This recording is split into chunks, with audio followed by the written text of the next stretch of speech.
It's time for some insight to Israel. I'm your host, Natasha Kirchuk, and coming up, we'll take an inside look at Jerusalem syndrome, a crazy phenomenon that triggers dozens of tourists into having mental delusions every year. Need a massage? Well, that's what almost 100 Israeli lone soldiers were treated to in a very special event. And we hope you're ready to laugh because we have the scoop on what locals wish they could ask their pets if they had the ability to talk.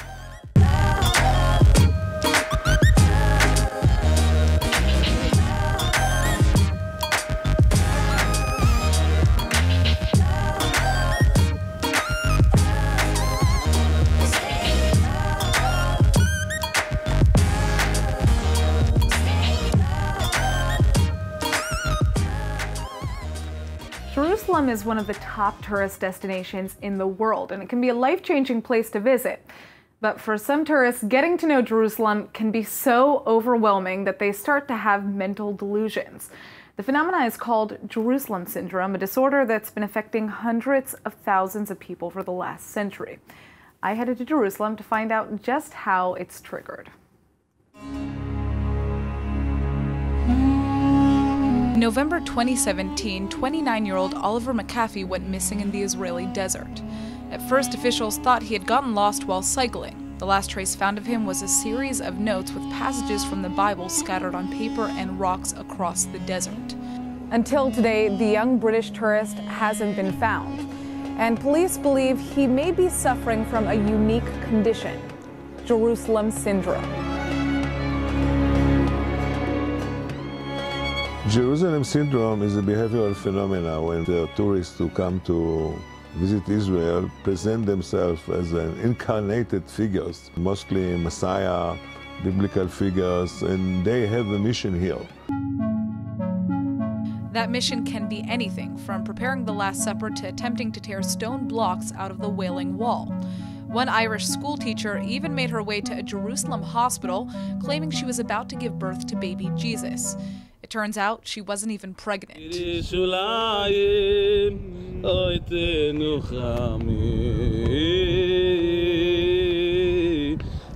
year, the Israeli Health Ministry records about 50 cases of Jerusalem syndrome, where tourist delusions are so intense that mental health professionals are forced to get involved.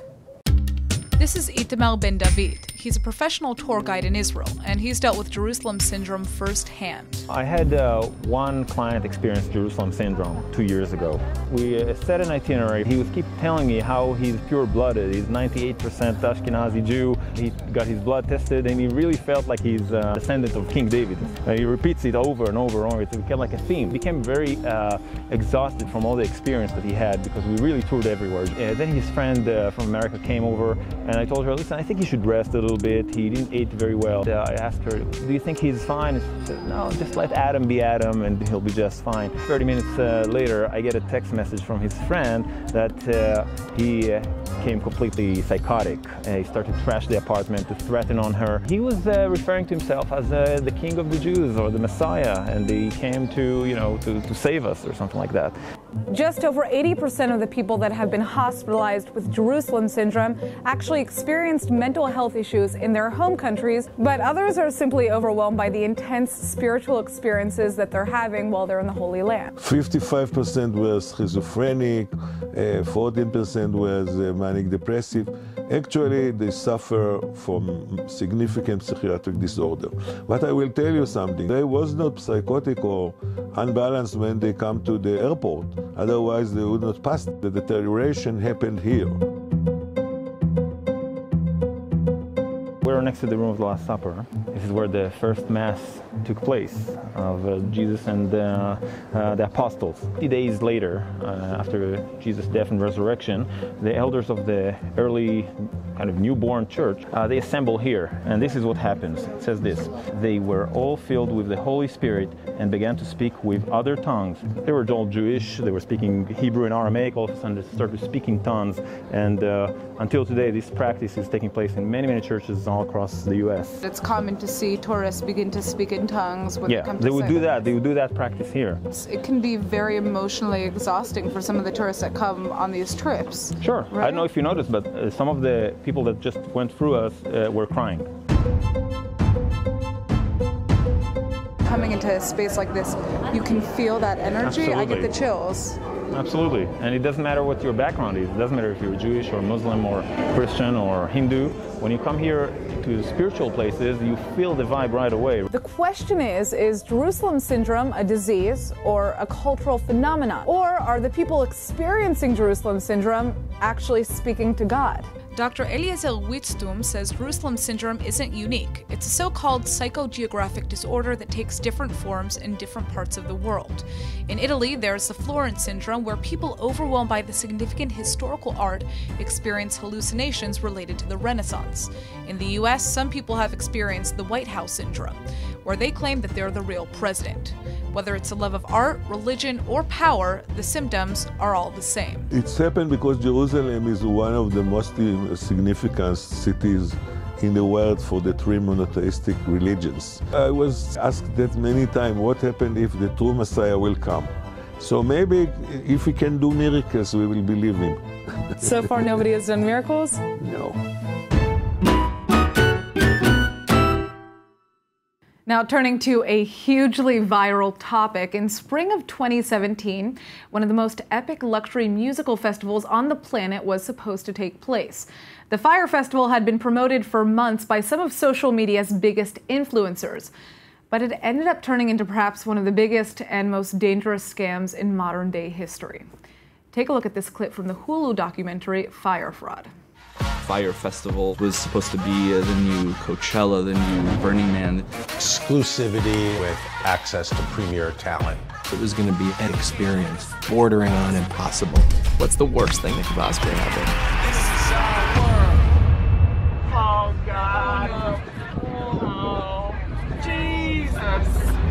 Nightmare in Paradise. There was no music. They were put into disaster relief tents. People started to have breakdowns. People started to have panic attacks. No idea what they were doing. It was also a health concern that there were people literally trapped on an island. It was a shit show. Just chaos and anarchy.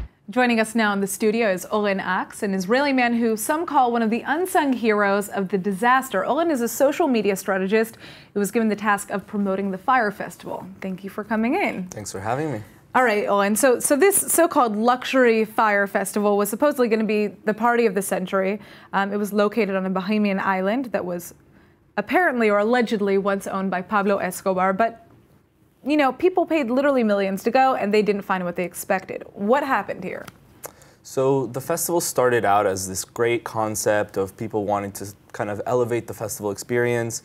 Like you said, tickets were really expensive. Some of the packages included yachts and villas and kind of all these crazy packages.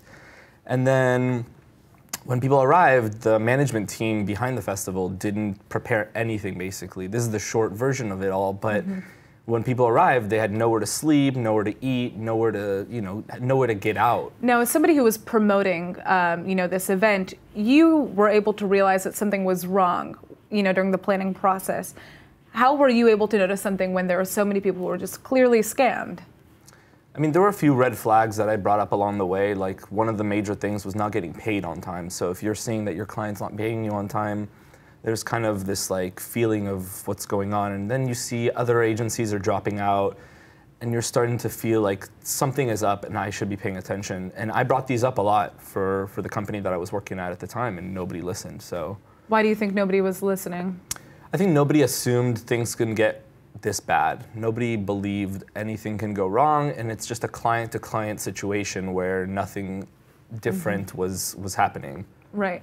And I guess the fact that the money, I mean, it was just, there was so much money that was allegedly going into this that you couldn't imagine that it didn't exist in the first place, right? Absolutely. And every time money ran out, we would be waiting on some money to be paid, let's say, on an invoice. And another million or so was invested in the company, and we'd start working immediately like that. And it was just kind of this, like, every week another million was invested, and we kept going. So it just felt like there was momentum. Okay, so on the day of the festival, were you there? What happened? Yeah, so we arrived a few days before. My team came to do social media strategy for 2 weekends. So I was supposed to be there for 3 weeks, a little before, a little after, and then the full 2 weeks in between. And so the first 24 hours that we were there, we're just trying to figure out where we're even staying. We didn't even have like ideas of how to get in touch with the team locally. We're calling their New York team, and there was just super disconnect. And then within 24 hours, we got to the site. We realized it's not happening. This is just like a mess, and people are just unorganized, and there's nowhere to sleep. And the storm the night before had drenched all the mattresses, and we just realized right then and there that it was just not happening. This was not a luxury music festival. This is not what you thought it was going to be. And I mean, you're, I guess, one of the lucky ones who didn't fork out hundreds of thousands of dollars. I did not. I was given a free ticket and a free trip there, partly because I was working, but I'm sure this has impacted your life in many ways since, as it did many of the people who are obviously working, you know, with this client. Yeah, I mean, it's not a financial loss, but just it's a time thing. Like, I lost maybe 6 months to a year of my 20s that I'm not gonna like get back because I was working on something that just crashed and burned because of somebody else. So it's a lot of things that you put in that are not supposed to be. If you put in money, it's like, okay, that's replaceable, but time is well, also really trust too, because you're working with somebody who, I mean, again, we have to keep in mind that some of the top social media influencers, models, Victoria's Secret angels, right, were people who were advertising this festival as the next big thing. So it was hard not to believe that this was real, but I think that can mess with your mind, obviously. Yeah, I think for me, trust is now, for the workspace at least, is a very important issue, and management as well. That's something that I'm looking at a lot closer. So what is the big lesson that's been learned here? I think it's just a matter of taking an extra step to look into things. So if you're looking to work for somebody who's got this crazy idea, you want to maybe do a little search on who is this guy. You know, like the CEO of Fire Festival was a 25-year-old who had a history of scamming that was like kind of under the radar, and people just didn't check into him. And then you have the CMO, who it was his first job ever basically, and he's a CMO, and he's 24 or something. So there's just little like things that you kind of somebody could have looked into and been like, hey, this might not be, you know. Don't believe everything you see on the internet, exactly. my friends. All right, Oren, thanks so much for coming in. Thank you for having me. All right, now for those of you who are interested in knowing what happened to the CEO of the Fire Festival, well, he has been sentenced to 6 years in prison. He's been ordered to forfeit $26 million. Other organizers are the subject of at least 8 lawsuits. So this hasn't ended yet. It's not easy serving the Israeli Defense Forces, but luckily over 100 lone soldiers have been given the night of their lives. Check this out. Who says that spa nights are for women only? Massages, facials, manicures, and pedicures. That's what over 100 lone soldiers said they wanted as a treat this week. Good for you for being a proud man and getting a manicure. We're going with like a clear coat. Yeah, I have some rules that I gotta follow. I really wanted some nice colors, but maybe even a design. What, you're telling me the army won't let you use pink nail polish? I wanted more than pink. You know, something nice with diamonds. Okay, you can't have everything. You make sacrifices in life, what can I say? Sacrifices is right. Every year, thousands of men and women decide to leave their home countries and volunteer to serve in the Israeli Defense Forces. Today in Israel, there are around 7,000 lone soldiers. I'm from Manchester, England. Teaneck, New Jersey. From Indianapolis, Indiana. Toronto, Canada. 45% of these soldiers are new immigrants, but the rest are young Israelis who are either orphans or don't have the family support that they need. אנחנו חיילים בודדים ישראלים, יש כאלה שכאילו אלימות במשפחה שהוציאו אותם מהבית מגיל צעיר. יש כאלה חרדים שההורים לא מוכנים שהם יתגייסו. Today, these lone soldiers are getting some extra love in the form of a spa night that's been especially organized for them at the Lone Soldier Center in Jerusalem. We actually offered them a beer and poker night, and they were like, no, we want a spa night. We organize massage, facial treatments, manicure, pedicure, haircuts. Everyone working here is volunteering. I saw a post on Secret Jerusalem looking for stylists, people that wanted to donate their time, and I love it, so it was easy.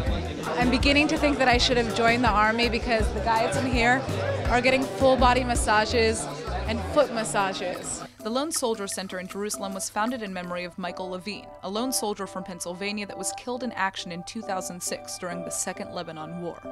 He came to Israel. There were no support systems for lone soldiers in place at the time. We wanted to start an organization to help other lone soldiers. We have 64 thermal shirts and pants. So almost everyone won something. I'm gonna start picking out the names.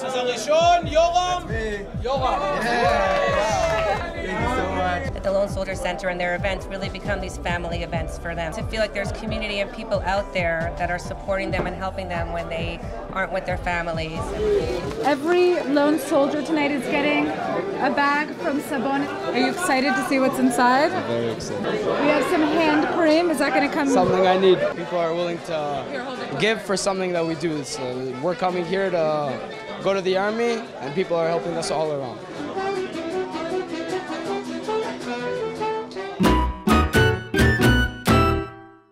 Bird injuries are one of the world's leading causes of unintentional death, and treating them is perhaps one of the most painful processes in the world.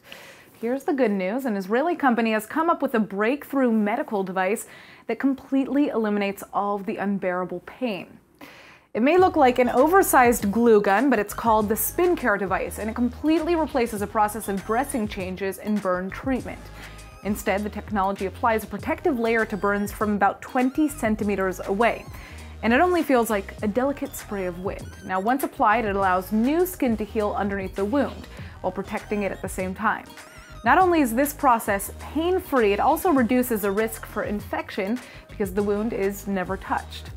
This is huge news for thousands of new burn victims every year. After all, non-fatal burns are a leading cause of morbidity, prolonged hospitalization, and disability. The Israeli company Nanomedic Technologies is behind the device, which is already making waves in the medical community. In Israel, burns are the most common injuries among children, according to the Ministry of Health. In fact, over 3,000 kids were treated for burn wounds in 2017, so hopefully this new device will change the fate of thousands more in years to come. All right, it's time for our segment Israelis Say. Now, if your pets could talk, what would you ask them? We wanted to hear what locals have to say, so correspondent Joy Gabijon and I hit the streets of Tel Aviv. I love my dogs. Oh, me too. So we have a question for you. If your dog could talk, what would you ask him? I want to ask her if she believes in God. Ooh, spiritual. Is there a dog? Is there a dog? Do you love me? Do you actually love me? What do you want? You're looking at me. What do you want? What do you want? איך זה להיות כלב ואיך זה לארח תחתים של כלבים אחרים. ולמה אתה חושב שזה בסדר לנשק אותי אחר כך, נכון? בדיוק, את מבינה? כאילו, מה הקטע? Am I a good daddy to her? Why you sneeze when you're excited? What do you dream about? I'm so curious what she dreams about. I had Oscar how long is she go on like living with me. Oh. She's 16 years old already. This got really sad. Why do you live with me? How could you stand me? What do you have to say? If she had a job, would she still do all the same crazy shit that she always does? Luna, what are you dreaming about? Is it me? Is it me?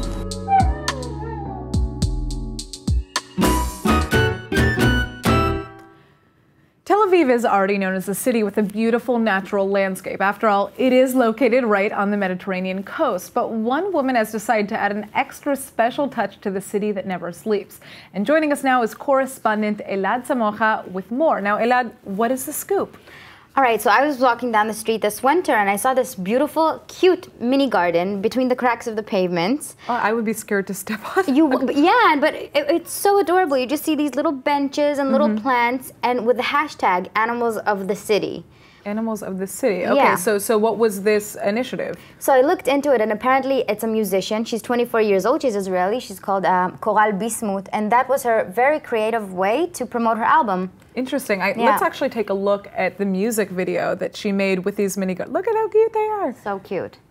A lot of... הכלב מקומה שנייה, מחפש לו חברים, בסוף כל יום מוצא עצמו, במיטה של אנשים זרים, יכולה קצת להבין, הוא רוצה רק אהבה, הוא רוצה רק אהבה, וקצת אוויר כמו כל שאר חיות העיר.